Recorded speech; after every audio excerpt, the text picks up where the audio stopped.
Türkmen halkym bolsa bolsyn, agzy burny bolmasyn. Covid-19 epidemiyasy sebäpli raýatlar daşary ýurtda kyn ýagdaýda düşen bolsalar, beýleki döwletler näme edýär?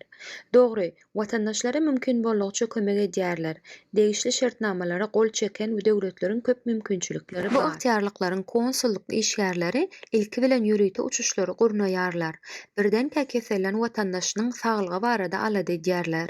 Hastahanalary baryp görýärler. Agyr hastalar üçin ýürüýte uçuşlary gurnaýarlar. Bilet satyn almaga kömek edýärler we daşary ýurtlaryň serhedine Covid-19 sebäpli saklanan raýatlaryny alyp gidýärler. Eger Hudaý saklasyn, kimdir biri daşary ýurtda aradan çyksa, ýurtlaryň degişli ilçihanasy merhumyň jesediniň watanyna iýerilmegini gurnaýar. Eýse Türkmenistan näme edýär? Indi pasport, viza we beýleki meseleler hakda bu ýerde gürrüň hem etmäliň. Watandaşlarymyzyň ençeme aýlap Hindistanda nädip kösenenligi barada hemmämiz gaty gowy bilýäris. Diňe aktivistleriň köpçülikligini habar beriş ferişdeleriniň we ýöneki raýatlaryň ýygyderli ýüzlenmeleri halkara jemgyýetçiligini Türkmenistana basyş etmäni iterdi. Netijede adamlar watanyna dolanyp bildiler. Bu aýratyn ýagdaý däl. Umuman aýdanynda Türkmenistan howa ýollary arkaly ýürüýte uçuşlary diňe 2021-nji ýylyň awgust aýyna gurnap başlady. Bu uçuşlar ýeterlik däl. Hemmeler uçara minip bilenok. Türkmen işgärleri gidýänleriň açyk sanawyny düzenoklar. Indi bolsa teoriýa taýdan Türkmenistanyň prezidentine gaty ýakyn bolmaly mesele barada durup geçeliň. Daşary ýurtdaky watandaşlarymyzyň keselçilikleri we ölümleri hakda gürrüň gidýär.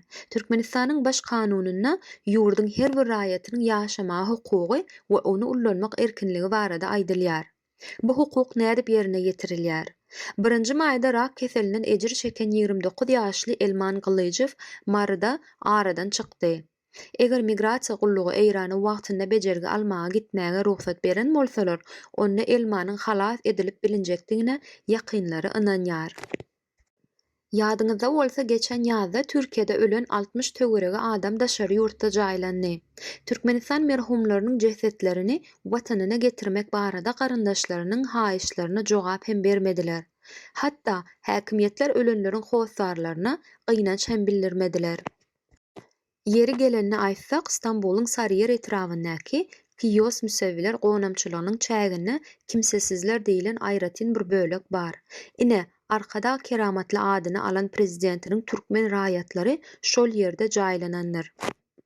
Bir näçe gün mundan owwal Türkmenistanyň raýaty 1963-nji ýylda doglan Anewul Kasymowa beýin ganamasyny geçirenden soň saglyk ähtiýaçlandyryşyň ýokdugy sebäpli hastahananyň reanimasiýasyna kabul edilmedi we Istanbulda aradan çykdy. Şol 60 ýigidiň we Kasymowanyň ýetim dälligini ýüzlerçe garyndaşlarynyň bardygyny bilýäris. Olaryň hem öz garyndaşlaryny çet ýurtda kimsesizler üçin ýerde däl watanyna jaýlamaga hukuklary bardy. Moskwada hem 4 sany türkmen öldü. Birisi gyýyz, üçüsi oglan. Jesedini Türkmenistana göýberip bilemzok. Pulumyz bar, emma pasolsadan kömek ýok diýip bize habar gowuşdy. Russiýanyň Voronezh şäherinde okaýan Türkmenistanly 26 ýaşly student Muhammed Pirjikow aradan çykdy. Elistada guruluşyk desgasyna ýarym gün işlen student Ak Muhammed Alyasow hem üstüne diýwar ýykylandan soň öldü. Adigeýin paýtagyndaky ýokary okuw jaýynda okaýan student hem Krimde guruluşyk desgasynyň 5-nji gatyndan ýykylyp aradan çykdy. Bularyň hemmesi watanynyň uzaklarda musulman gonamçylygyna jaýlandylar. Türkmenistan daşary ýurtlara bank arkaly pul geçirmeklik bilen bagly meseleni çözmeýänligi sebäpli daşary ýurtdaky studentler uly mali kynçylyklaryny başdan geçirýärler. Aprel aýynyň ahyrynda Esentüki şäherine yerli dolandyryş, işegwelik we hukuk institutynyň türkmen studenti Gülsenem Galabekowa aradan çykdy. Özbekistanda hem Buharada Mugallimçilik kollejiniň studenti Beýsultywa aradan çykan ejesinden maliýe goldawyny ýitirenligi sebäpli öz janyna kastetdi. Ejesiniň jaýlanýyşy üçin gyýdyna Türkmenistana girmäge ruhsat berilmedi. Belarusyň Grodno şäherinde hem Türkmenistandan bir student öýken keselinden ýok. Bularyň hemmesinde Türkiýe, Russiýa, Belarus ýa-da Özbekistan sebäpli kynçylyklary ýokdy. Bu adamlar watandaşlaryna kömek etmekden düýbünden ýüze gören türkmen rejimi sebäpli ýaşama hukugyndan mahrum edildi. Näme üçin bu barada jurnalistler, adam hukuklary aktivistleri we ýönekay aktivistler hergedek uly ile jar etmeli. Türkmen kanunçylygy nirede bolsa-da raýatlaryna kömek berilmegini göz öňünde tutýar. Onda Daşary işler bilim ministrlikleri nirede, adam hukuklary boýunça baş wekil ombudsman syýahatçylyk kampaniýasy nirede, Türkmenistanyň gödäwçilik edaralary nirede.